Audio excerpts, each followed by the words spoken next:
Welcome back to PokerNews.com and our continuing coverage of the World Series of Poker main event. I am here with someone who needs no introduction, Phil Hellmuth. What are you doing here? What brings you to day 7? I think it's important that I support the World Series of Poker. It was about 3 years ago that I was in New York, and actually it was the year that Greg Merson won, and I'm watching intently because if he doesn't win, I win Player of the Year.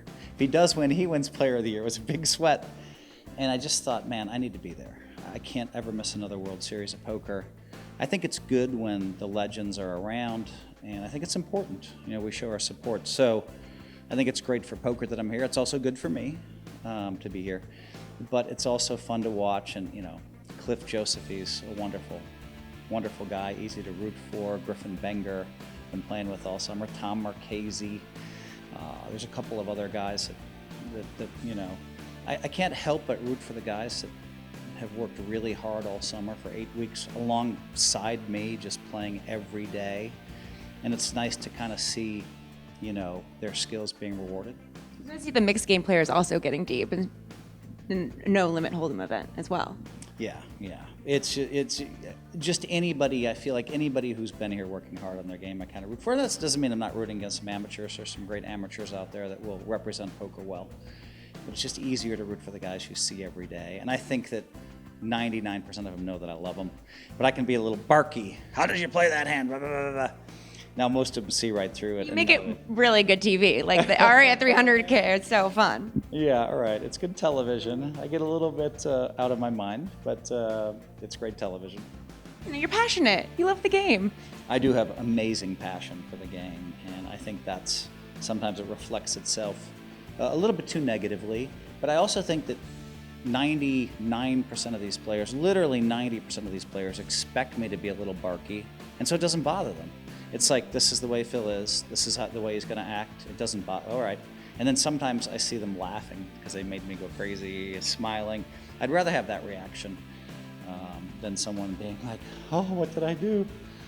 So yeah, it's a really kind of good group of professional poker players, and not all perfect, but the vast majority really good people and easy to root for.